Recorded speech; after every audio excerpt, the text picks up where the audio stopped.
তোর জুতা দিয়ে মিথ্যা কথা কইলে, মিথ্যা কথা একদম বলবি না। মিথ্যা। আপনি মানুষজনের সম্মুখে এরকম ভাষা কেন ব্যবহার করছেন? সরি। ওর বিহেভ দেখছেন, আরো দেখবেন।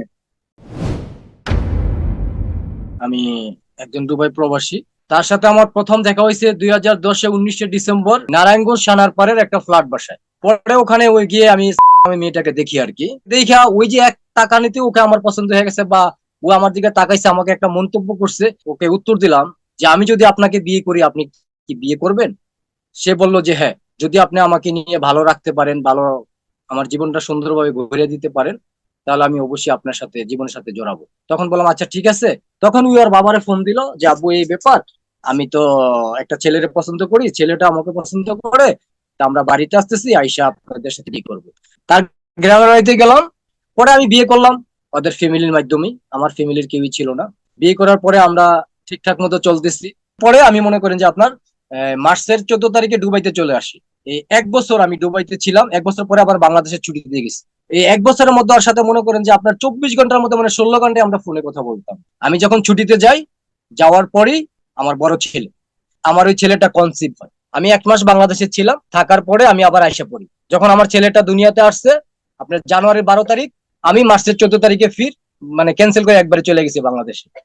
ওর বাবার বাড়িতে ছিল, সেখান থেকে টঙ্গী আরিসপুরে, সেখানে আমি বাসা নেই। বাসা নেওয়ার পরে আমরা মনে করেন যে সেই 2014 সাল থেকে 16-17 সাল পর্যন্ত আমাদের সম্পর্কটা অনেক ভালো ছিল, খুব সুখের সংসার ছিল আমাদের। এর মধ্যে আমি কখনো ওকে কোনো ব্যাপারে সন্দেহ পোষণ কিছুই করতাম না। ঝগড়াটা শুরু হইলো আপনার 2018 সালে। 2018 সালে আমি দেখতে পাইলাম অন্য একটা লোকের সাথে তার সম্পর্ক, যে লোকটা তার পূর্ব পরিচিত ছিল। আর তোমার প্রতি সপ্তাহে বাড়িতে যেতে হবে কেন? তোমার বাড়িতে এমন কি কাজ? ওই যে আপনার বাড়িতে যাওয়ার উদ্দেশ্য একটাই, সেখানে তার পরকীয়া ছিল। একটা পিস্টান আছে, বিভিন্ন ধরনের কথাবার্তা, এগুলো আমি শুনি, ফলো করতেছি। ঠিক আছে, এটা নিয়ে বিভিন্ন ধরনের অনেক ঝগড়াঝাটি, কথাবার্তা, অনেক কিছু হয়েছে। হওয়ার পরে একদিন ডিসিশন নিলাম যে না। প্রিয় দর্শক, আপনারা কিন্তু ইতিমধ্যে দেখেছেন ভিডিওর গুরুত্বপূর্ণ কিছু অংশ আমি আপনাদেরকে দেখিয়ে দিয়েছি। ধারাবাহিকভাবে আমি আপনাদের বলতে চাই যে আপনারা মনোযোগ সহকারে সম্পূর্ণ ভিডিওটি আগে দেখুন, তারপর আপনার মতামত জানান। তো চলুন দেখে আসি। তোমার সাথে আর থাকা যাবে না সিদ্ধান্ত দেওয়ার পরে আমরা দুজনেই কাজী অফিসে গেলাম। তখন আমার ছেলেটা সাথে ছিল। তখন কাজী আমার বাচ্চাটারে দেখা সে বলতেছে দেখেন, তা আপনাদের দুজনকে যত কিছু হয়েছে আপনাদের সাংসারিক ভাবে ছোটখাটো কিছু হইতে পারে, তা আপনারা দুজনে মিট হয়ে যান। এই বাচ্চাটা দেখে আমার অনেক মায়া লাগছে, আপনারা এই কাজটা করেন না। তখন সেখান থেকে কাজী আমাকে বুঝাই দিছে। আমি বুঝে ওরে নিয়ে চলে আসছি বাসায়। আসার পরে সে আমাকে বললো যে শাওন, আমি অনেক বড় ভুল করছি, পাপ করছি, জীবন আর কোনোদিন আমি এই সমস্ত কাজ আর করবো না। আমি বাকিটা জীবন তোমার নিয়ে থাকতে চাই, তোমার নিয়ে বাঁচতে চাই। এটা বলার পরই আমরা আবার সুন্দর মতো চলা শুরু করলাম। তার প্রতি আমি পূর্ণাঙ্গ বিশ্বাস অর্জন করলাম। আমার দ্বিতীয় ছেলে কনসেপ্ট হলো। পরে আমি আপনার 2022-এর নভেম্বরের 9 তারিখে দুবাই আসি। আসার পরে সে আবার আরেকটা পরকীয়া জড়িত হয়। জড়িত হওয়ার পরে এটা আমি মনে করেন যে আপনার ফেব্রুয়ারির মাঝামাঝি বুঝতে পারি। বুঝার পরে আমি তার এটা নিয়ে অনেক কিছু বলার পরেও সে এটা মানে নাই। ইভেন 1 মে 2023-এর 1 মে ছেলের সাথে সে ঘুরতে যায়, হোম ডেটিং এ গেছিল। কিভাবে টের পেলেন যে সে আরেকজন ছেলের সাথে রুম ডেটিং এ গেছে? এটা কিভাবে টের পেলেন? এটা আমি জানতে পারলাম হইলো এই যে আপনার মাঝখানে যে গ্যাপ ছিল আপনার মেয়ের আগের থেকে, মানে জানুয়ারি, ফেব্রুয়ারি, মার্চ, এই 3টা মাসে যে সে আমার সাথে কথা বলতো, আমার প্রতি যে আন্তরিকতা ছিল, এটা আমি কখনো তার চোখে আর দেখি নাই। এই সে জন্য সবসময় আমার অ্যাবাউট আপনাকে অ্যাভয়েড করতে, এই জন্য আপনি মনে করে নিলেন আরেকজনের সাথে রুম ডেটিং এ গেছে। হ্যাঁ, না, ঘটনাটা এইরকমই আর কি। এ আসতেছে ঘটনা। এ যখন 1 মে আপনার হোম ডেটিং এ গেল, যাওয়ার পরে ওই দিন সারাদিন আমি তারে ফোন দিছি, ওর ফ্যামিলির সবাই ফোন দিছে, ওই কারো ফোন রেসপন্স করে নাই, সারাদিন বাইরে ছিল। যেহেতু ফোন রিসিভ করে নাই, সেহেতু সে রুম ডেটিং এ ছিল, এটা তো বুঝে নিয়েছেন আপনি। হ্যাঁ, আমি ওর ফ্যামিলির কাছে যখন বিচার দেই, ওর ফ্যামিলি আমার বলে তুমি কেন বিদেশ গেছো? যদি বউরে এত সন্দেহ করে, তোমার বিদেশ যাওয়ার দরকার কি ছিল? মানে সে বলতো যে শাওন এখন বিদেশ গিয়ে আমার সন্দেহ করে। পরে রাত্রে 8:30 বাজে সে আমার ফোন রিসিভ করছে। করার পরে তার আমি প্রশ্ন করলাম, সে উল্টা পাল্টা অনেক কিছু বলছে। বলার পরে আমি 1 তারিখ থেকে 5 তারিখ পর্যন্ত এটা জানার জন্য তার আমি অনেক রিকোয়েস্ট করছি যে আগে পরে আমি তোমার অনেক কিছু স্যাক্রিফাইস করছি, এখন দেখো এটাও তুমি আমার সাথে স্বীকার করো, আমি তোমার এটাও আমি তোমার মাফ করে দেবো। সে আমার সাথে স্বীকার করে নাই। না করার পরিপ্রেক্ষিতে আমি দুবাই থাকা অবস্থায় তার ইমুটা হ্যাক করি। তার ইমুতে যখন প্রোফাইলে আমি ঢুকছি, ঢুকার পরে ওই যে ছেলের সাথে যে 1 তারিখে সে ডেটিং এ গেছিল, যাওয়ার পরে সেখানে তাদের চ্যাটিং, ভয়েস এবং ছবি, যে আপত্তিকর ছবি তাদের আদান প্রদান হয়েছে, এগুলো আমার চোখে পড়ে। পাওয়ার পরে আমি এই ওর ফ্যামিলির কাছে পাঠাইছি। আর ওই যে আমার সে কালার বানাইছে, আমি বিদেশে এসে তার এক সন্দেহ করি। পরে সে মনে করেন যে বিকেল 4:30 বাজে আমার ফোন দেয় যে আজকে থেকে আর তোর সাথে আমার সব যোগাযোগ বন্ধ। আপনার সাথে তার প্রথম পরিচয় কোথায় হয়েছিল? আমার সাথে ওনার পরিচয় হয়েছে, উনি আমাকে রং নাম্বারে ফোন দিছে। আমার লাইফের আমি সমস্ত কথা ওনার কাছে শেয়ার করি। প্রথম আমি ওনার পছন্দ করতাম না। ওনাকে আমি যেদিন প্রথম দেখছি বলছি যে আপনাকে আমার ভালো লাগে না, কারণ ওনার হাইটটা আমার থেকে মনে হয়েছে যে কম। পরে বলতেছে না, তোমাকে আমার ভালো লাগছে, আমাকে তোমার একদিন ভালো লাগবে। তো এরকমভাবে কথা বলতে বলতে আমাদের মধ্যে একটা ভালো সম্পর্ক হয়। তারপর আমাদের বিয়ে আমাদের বাড়িতে গিয়ে হয়। আপনার পরিবারের সম্মুখে বিয়েটা হয়? হ্যাঁ, আমার পরিবারের সম্মুখে বিয়েটা সেখানে হয়। শাওনের কোনো কেউ ছিল না? শাওনের কেউ ছিল না। শাওন বলছে যে আমি ওরে পছন্দ করি, হ্যাঁ। আমি আনমেরিড, আমার বাড়ি আমি জুরাইনের লোকাল, আমি আমার কাপড়ের ব্যবসা আছে কারণ বাজারে। তো ওইখানে বিয়ে হওয়ার পরে উনি কিছুদিন পরে বাইরে চলে যায়। আমি 1 বছর আমার বাবার বাড়িতে ছিলাম।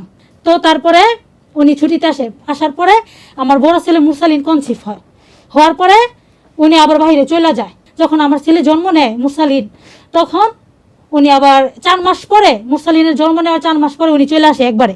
তারপরে উনি আমার নেটঙ্গি ভাড়া যায়। তো ওইখানে যাওয়ার পরে উনি সংসার চালাতে পারেন না। আমি তখন জব করি, 6 মাসের বাচ্চাকে রেখা আমি জব নেই। উনি সংসার চালাতে অক্ষম, ওনার নারীর নিশা আছে। শুধু আমারে দিন রাত বুক করতো, রাত্রে আইসা রান্না বান্না করে বাজার করে রাতের 1-1:30 শুতাম। কিন্তু এই পশুর হাত থেকে আমি একটা রাত্রের জন্য আমি নিস্তার পাই নাই। এক পর্যায়ে আমি শুকাইতে আমার এখানকার হাত ডিবির হয়ে যায়। আপনি আমাকে এটা বলেন যে বিয়ের পর আপনার কারোর সাথে পরকীয়া তার সামনে ধরা পড়েছিল? না, হ্যাঁ, না, জি, কখনোই না। ওই প্রুফ দিতে পারবে উনি? আপনি আমাকে বলেন শাওন সাহেব, 2010 সালে বিয়ে করলেন, এই 10 থেকে 22-এর মধ্যে এই 12 বছর তার কোনো পরকীয়া আপনার সামনে ধরা পড়েছিল? অবশ্যই ধরা পড়ছে। কোনো প্রমাণ আছে? আমি কি জানতাম যে পরকীয়া করে একজনের সাথে চলে যাও, আমি এগুলা নিয়ে আসতে হবে? প্রমাণ আছে, বর্তমানে আমার হাতে নেই। আমাকে সময় দিতে হবে, আমি প্রমাণ দিব অবশ্যই। আপনি ডিভোর্স কেন দিয়েছিলেন? ডিভোর্স দেওয়ার অনেক কারণ ছিল ওনাকে। আমার যে ভাইয়ের কথা বলতেছে, উনি আমার ভাইয়ের সাথে আমার পরকীয়া সম্পর্ক। আপনার ওই ভাইয়ের বাসা কি বা আপনার বাসার পাশে আমার ছিল? ভাই আমার আপন জারাত্ত ভাই লাগে। ওনার সাথে আমার বিয়ে হয়েছে 12 বছর। 12 বছরে আপনার 22টা ঈদ, 11 বছরে 22টা ঈদ। জি। 11 বছর আমরা সংসার করছি, 11 বছর পরে আমরা ডিভোর্স হয়েছে। জি। তো 22টা ঈদের মধ্যে উনি আমার সাথে একটা ঈদ করছেন। এটা কি আমার একটা কষ্টের কারণ না? তার মানে এই 22টা ঈদে আপনাকে কোনো ঈদে তার গেছে গ্রামের কিনা বাড়ি সেটা নিয়ে- জিজ্ঞেস করে। কোনদিন ঈদে নেয় নাই। গেছে তো বাড়িতে। দেখছেন এই মিথ্যা কথা বলতেছে, তাইলে আমি এর সাথে কথা কি করে বলবো? আপনার এই যে 10, 11, 12 বছরে কোনো ঈদে তাকে বাসায় নিয়েছিলেন? তাকে সে আমার বাড়িতে গেছে, জিজ্ঞেস করেন গেছে না, কিনা? কয়টা ঈদে বাসায় নিয়ে গেছেন তাকে? আমার আম্মা মারা যাওয়ার সাথে সাথে আমার আম্মার লাশের সাথে সে আমাদের বাড়িতে গেছে। আপনার স্ত্রী কয়বার গেছে আপনার বাসায়? আপনার এই স্ত্রী কয়বার গেছে আপনার বাসায়? সে এই পর্যন্ত 3বার গেছে, 3বার গেছে। তারপরে মনে করেন আমার মুরসালিনকে 12 বছর বয়সের করছি আমি। আমার শাফিন খান যখন পেটে আসছে, জি। এই করোনার মধ্যে উনি আমার ভালা রেখে গেছে, ঘরে 1 টাকার বাজারও দিয়ে গেছে না। তখন কোথায় ছিল সে? হ্যাঁ, আমার ভালাইতে 5 বার গেছে গা ভাই। আমি খালি কাজ করে খাইছি আর সংসারে। এই হাড়ভাঙা খাটুনি খাইতে এই খাইয়া 5বার আপনাকে ছেড়ে ছেড়ে রেখে রেখে চলে গেছে? চলে দেখ, খাওন খোরা কিচ্ছু না, খোঁজ খবর কিচ্ছু না। উনি বসে বসে ওনার আমি মাসের পরে মাস, বছরের পরে বছর খাওয়াছি আমি কামাই কইরা। এইসব কারণে একটা সময় ডিভোর্স দিয়ে দিয়েছে। আমি বিরক্ত হইয়া আল্লাহ, আমি সহ্য করতে পারি নাই। উনি বসে বসে শুয়ে শুয়ে খালি খাইতো। প্রত্যেকটা বাসা বাড়িওয়ালার জিজ্ঞাসা করবেন যে ঘর ভাড়া কে দিত। তার জুতা দিয়ে মিথ্যা কথা কইলে, মিথ্যা কথা একদম বলবি না। মিথ্যা। আপনি মানুষজনের সম্মুখে এরকম ভাষা কেন ব্যবহার করছেন? সরি শাওন, বর্তমানে তো আপনার সাথে তার সম্পর্ক নাই, তাই না? সম্পর্ক আছে। আপনি কেন এটাকে অ্যাভয়েড করতেছেন গুরু? আমি জানি এগুলা। এটা গুরু, আমি হচ্ছে জানি তো। থানার অভিযোগপত্র। এগুলো আমি জানি। এটাকে সে যে মডেল থানায় আমার নামে অভিযোগ দুইবার করছে, করছে ওনার নামে অভিযোগ। সে তার সাথে আমার কথা এই হচ্ছে। 2-3 বছরে সে এই তার- 2-3 বছরে এগুলো আর সজীব করাইছে। এই 3 বছরে 2বার অভিযোগ জানিয়েছে। শাওনের নামে অভিযোগ জানানো হয়েছে 2বার। প্রেমিক। এটা হচ্ছে ডিভোর্স লেটার, যেটা 2022 সালের। আচ্ছা, এটা হচ্ছে তালাকের হলফনামা। এটা হচ্ছে মে মাসের 8 তারিখে 2022 সাল। ববিতা দাবি করছে 2022 সালের 8 তারিখ মে মাসে তার সাথে তার ডিভোর্স হয়ে গেছে। ডিভোর্স, ও তো ডিভোর্স করার পরে আমার সাথে সংসার জীবনে লিপ্ত ছিল। উনি আমাকে ব্ল্যাকমেল করছে। আমার অঙ্গ ছবি উনি তুলে রাখছে আমার ঘুমের মধ্যে। এই ছবিতে এখন আমার মোবাইল আছে, আমি আপনাদের দেখাইতে পারবো। প্রুফ আছে আমার কাছে। ওই বর্তমানে যে ছেলের সাথে প্রতিনিয়ত blackmail করে গেছে। যে ছেলের সাথে সম্পর্ক করছে, ওই ছেলে ওর নেগেট ভিডিও নেগেট ছবি তুলে রাখছে।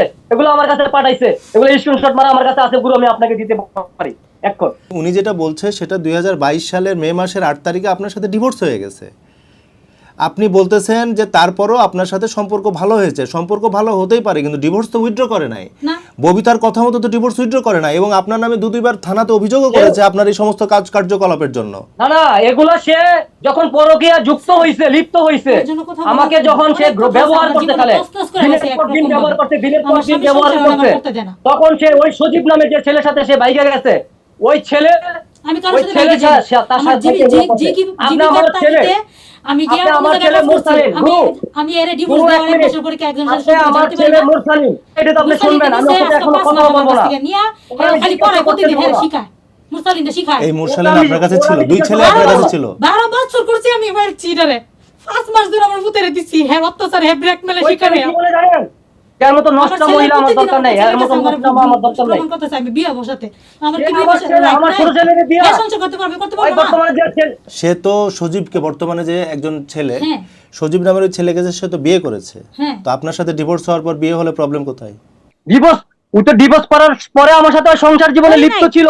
22শে হ্যাঁ। নভেম্বরে বিদেশ আসার পরে ওরে এই পর্যন্ত 2 বছর 8 লক্ষ টাকা দিছি, এগুলোর রেফারেন্স আমার কাছে আছে, এর কল রেকর্ড salary আছে। কয় টাকা? ওই 8 লাখ টাকার হিসাব দিতে বলেন। আমি বিকাশে পাঠাইছি, বিকাশের নাম্বার আছে, রিসিট আছে, সবকিছু আমার কাছে আছে। আচ্ছা, আপনি ফেসবুকে ভিডিও ছাড়েন, তার সঙ্গ ভিডিও ছাড়েন? না, আমি অন্য কোনো ভিডিও ছাড়ি না। আমি ওই ছেলের সাথে তার যে অন্তরঙ্গ যে ছবিগুলো আমার কাছে আসছে, তো সে তো সেই ছেলেকে বিয়ে করেছে, সে তো সেই ছেলেকে বিয়ে করেছে, আপনি তার সাথে ছবি কেন ছাড়বেন? না আমি ওগুলো কোনো ছবি ছাড়ি নাই।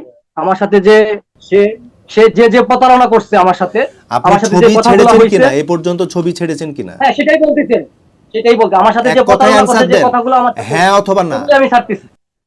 হ্যাঁ ওগুলো আমি ছাড়তেছি। আপনি বলছেন যে ডিভোর্সের পরও ববিতা আপনার সাথে সংসার করেছে, কিন্তু ববিতা বলছে যে না, সে আমাকে আমার অশ্লীল ছবি দেখিয়ে, স্বামী থাকা অবস্থায় অশ্লীল ছবি দেখিয়ে আমাকে ব্ল্যাকমেলিং করে বিভিন্ন সময় আমাকে তার সংসারে নেওয়ার চেষ্টা করতো, বাধ্য করতো, এবং প্রতিনিয়ত আমার কাছ থেকে দুবাই থেকে ভিডিও চাইতো। এটা হচ্ছে ববিতার বক্তব্য। আর আপনি বলছেন যে না, তার সাথে সংসার করেছি, আপনি এটা বলেছেন। সজীবকে কবে বিয়ে করেছেন আপনি? 1 বছরও হয় না, এই যে আমাদের বিয়ের কাবিন নামা নিয়ে আসছি। দেখেন, ওনাকে ডিভোর্স দেওয়ার 1 বছর 2 বছর পরে কি আমি বিয়ে করার রাইট নাই? এটা হচ্ছে নতুন যিনি বিয়ে করেছেন, 1 বছরও হয় নাই, কাবিননামা। এটা সেই বিয়ের কাবিননামা, বিয়ে বিবাহের ঘোষণাপত্র। বর্তমানে ববিতা চাচ্ছে যে আপনি তার বর্তমান সংসারে আর ঝামেলা করেন না, যেহেতু সে আরেকজনের স্ত্রী এখন বর্তমানে। আমি আমার ছেলেকে চাই, বড় ছেলেকে যেভাবে দিয়ে দিচ্ছে, আমার ছেলেটাকে আমার বাসার মাল সামানা, আমার টাকা পয়সা এগুলো ফেরত আমি ওর কিছু করতে চাই না। আমি ওরা বলে দিচ্ছি স্পষ্ট কথায়। আচ্ছা, একজন করে বলেন। হ্যাঁ বলেন। আমার বাবার আপনি বাড়িতে রেখে 2টা সন্তান পাচ্ছি, এখন আপনার ভবিষ্যতে বাচ্চা হওয়ার সম্ভাবনা নাই নাই। বিধায় আপনি সাবিনকে রাখতে চাচ্ছি।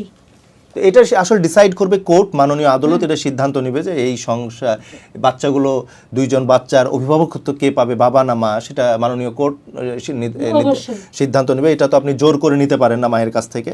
প্রথম কথা হচ্ছে যে আপনি যে ছবিগুলো ছাড়ছেন ফেসবুকে, এগুলো তো আইনত দণ্ডনীয় অপরাধ। সে আমার রানিং স্টোরি, সে আমার সাথে প্রতারণা করছে, সে আমার সাথে প্রতারণা, বিশ্বাসঘাতকতা করছে। তো আপনি তো এটার মানে আপনার যে রানিং স্ত্রী, এটা তো কাগজ রেফারেন্স আমার কাছে আছে, এগুলো আমার কাছে আমার কাছে কল রেকর্ড, ভিডিও রেকর্ড, যা কিছু দরকার, কি বলছে, কখন কি দরকার, সবকিছু আমার কাছে আছে। আমি রেফারেন্স নিয়েই কথা বলতে। আপনি ছবি তার মানে ছেড়েছেন, আরো ছাড়বেন তাই বলতে চাচ্ছেন, এটা বন্ধ করবেন না? জি না, আমি যতদিন পর্যন্ত আমার সন্তানকে আমি ফেরত না পাবো, আমার বাসার মাল সামানা, আমার 5 লক্ষ হ্যান্ড ক্যাশ টাকা, এগুলো যতক্ষণ পর্যন্ত ফেরত না পাবো, আমি আরো মামলা করবো ইনশাল্লাহ। কারণ আমার জন্মদাতা ছেলে অন্য কাউকে বাবা ডাকবে, আমি জীবিত থাকা অবস্থায় এটা মেনে নিতে পারবো না। দেখতে পেলেন যে চমৎকার ভাবে সম্পূর্ণ ভিডিওটি, তাই আপনাদের কাছে অনুরোধ করবো, আপনারা দেখেছেন সম্পূর্ণ ভিডিওটি, তার জন্য ধন্যবাদ জানাচ্ছি। এবং আপনারা জানেন যে আরজিকে বিয়ে ভাইয়ের মিডিয়াতে মূলত এরকম ভিডিও তুলে ধরা হয়, সব জায়গা থেকে মানুষের জীবনের ঘটনাগুলো উল্লেখ করা হয়, যেটা অবশ্যই আপনারা দেখলেন। ভিডিওটি দেখে যদি ভালো লাগে অবশ্যই ভিডিওটি দেখে লাইক করবেন, আর চ্যানেলে যারা নতুন আছেন অবশ্যই সাবস্ক্রাইব করার জন্য অনুরোধ করছি। আর আপনার মতামত ধারাবাহিকভাবে কমেন্ট করে আমাদের জানিয়ে দেবেন। ধন্যবাদ।